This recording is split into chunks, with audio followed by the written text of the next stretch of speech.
যে কাজ করি, কষ্ট করে, পরিশ্রম করে ঠিক টাইমে বেতনটা না পাইলে আমাদের সবারই মন মানসিকতা খারাপ হয়ে যায়। ঘর ভাড়া আছে, বাজার সদে আছে, ছিল সন্তান পড়াশোনা বেতন দিতে হয়। তাদের কাছে সবার কাছে সরকারের কাছে একটাই রিকোয়েস্ট করব, যেন আমাদের ঠিক টাইমের মতন আমাদের বেতনটা দেওয়া হয়। এটাই আমাদের দাবি। আর এখনো আমরা অরণ্যচর থেকে কি অনেক অনেক গার্মেন্টস থেকে আমরা এখনো বেতন পাইনি। এটা আমাদের কাছে, সরকারের কাছে, আমাদের সবার কাছে একটা দাবি থাকবে যেন এটা চোখে দেখার দৃষ্টির মতন হয়। আমরা অনেক কষ্টের মধ্যে আছি, আমাদের এই বেতনের জন্য আমরা অনেকেই অনেক সমস্যার মধ্যে পড়তেছি। বাংলাদেশের সকল গার্মেন্ট শিল্পকে একটা গবেষণা করে তথ্য নিয়ে কারা গার্মেন্টস ঠিকভাবে চালাতে পারবেন, তাদেরকে আর যারা পারবেন না তাদেরকে চিহ্নিত করা। বন্ধুরা, হবেন কোনো মালিক শ্রমিকদের বেতন দিচ্ছে না, অথচ আপনারা যদি খবর নিয়ে দেখেন ওই মালিকের কানাডায় বাড়ি আছে। যদি আপনারা খবর নেন তাইলে দেখবেন ওই মালিকের অস্ট্রেলিয়ায় বাড়ি আছে। যদি আপনারা খবর নেন তাইলে দেখবেন ওই মালিকের ইংল্যান্ডে একটা না 5টা বাড়ি আছে। আপনারা যদি খবর নেন ওই মালিক বিদেশে কোটি কোটি টাকা পাচার করেছে।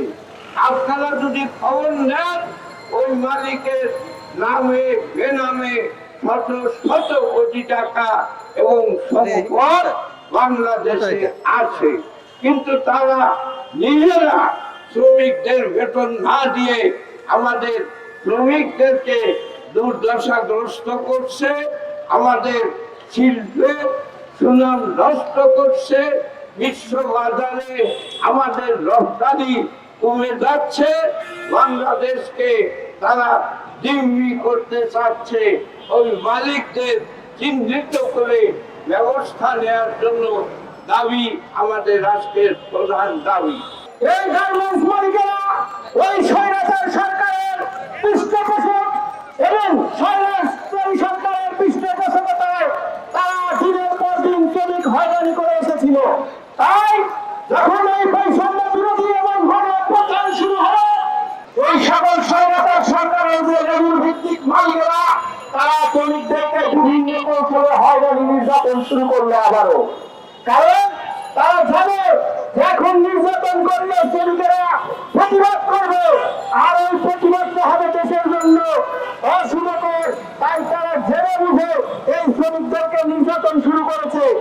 আমরা তাই এই নতুন সরকারকে বলতে চাই, এই সকল মালিকদেরকে চিহ্নিত করুন, অতি দ্রুত তাদের বিরুদ্ধে ব্যবস্থা নিন, আর না হলে তারা এই দেশের শিল্পকে কিন্তু ধ্বংস করে ফেলবে।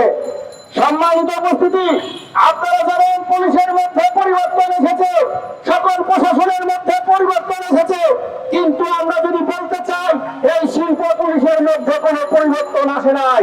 তাই তারা প্রতিনিয়ত এই সকল স্বৈরাচার মালিকদের প্রতিনিয়ত সহযোগিতা করে এসেছে। শ্রমিকেরা কোনো কথা বলতে চাইলে তাদেরকে রাতের বেলায় তাদেরকে হুমকি ধামকি, তাদের বাসায় গিয়ে হুমকি ধামকি দেওয়া হচ্ছে। সম্মানিত উপস্থিতি, আমরা আসলেও এই শ্রমিক নির্যাতনের প্রতিবাদে যখন আমরা তো একটি মানববন্ধন করতে চেয়েছিলাম, সেই শিল্প পুলিশের প্রতিনিধিরা আমাদেরকে রাতের বেলা হুমকি দেওয়া হচ্ছে, আপনারা কি দেশে থাকতে চান কিনা, আপনাদের কিন্তু অবস্থা খারাপ হবে, আপনারা কোনো কথা বলতে পারবেন না, তাহলে কিসের বৈষম্য বিরোধী আন্দোলন হলো, কিসের স্বাধীনতা পেলাম? আমরা যদি আমাদের অধিকারের কথা বলতে না পারি, আমরা যদি আমার শ্রমিকের উপরে অন্যায় হচ্ছে সেটার প্রতিবাদ করতে না পারি, তাহলে কিসের স্বাধীনতা পেলাম আমরা? তাই আমরা বলতে চাই, এই চিহ্নিত করে যে সকল গার্মেন্টস মালিকেরা শ্রমিক হয়রানি নির্যাতন করছে, প্রতিনিয়ত ছাঁটাই করছে, তাদেরকে ব্ল্যাক লিস্টের মাধ্যমে মানবাধিকার লঙ্ঘন করছে, তাদের বিরুদ্ধে অতি দ্রুত তাদের বিরুদ্ধে ব্যবস্থা নিতে হবে। সম্মানিত উপস্থিতি, আপনারা জানেন এই স্বৈরাচার মালিকদের যেভাবে প্রশাসন থেকে সহযোগিতা করা হচ্ছে, একটা সময় এই শ্রমিকেরা আবারও ফুসে উঠতে পারে। তাই এই শ্রমিকেরা ফুসে ওঠার আগে এই সকল মালিকদের চিহ্নিত করুন এবং যারা পোশাক পরে যারা মানুষের সাথে খারাপ আচরণ করছে, যারা স্বৈরাচারদেরকে সহযোগিতা করছে, তাদের বিরুদ্ধে প্রয়োজনীয় পদক্ষেপ নেন। বৈষম্য বিরোধী যারা বৈষম্যকে সমাধান করতে চান, যারা বৈষম্যকে সমাধান আনতে চান, তার এই অঙ্গীকার নিয়ে আমাদের প্রফেসর ডক্টর ইউনূসের নেতৃত্বে একটি সরকার গঠিত হয়েছে। সেই সরকারের নেতৃত্বে আমাদের এই দেশ পরিচালিত হচ্ছে। আমরাও সরকার গঠনের পরে আমাদের জাতীয় গার্মেন্টস শ্রমিক ফেডারেশনের পক্ষ থেকে আনুষ্ঠানিকভাবে ধন্যবাদ জানিয়েছিলাম।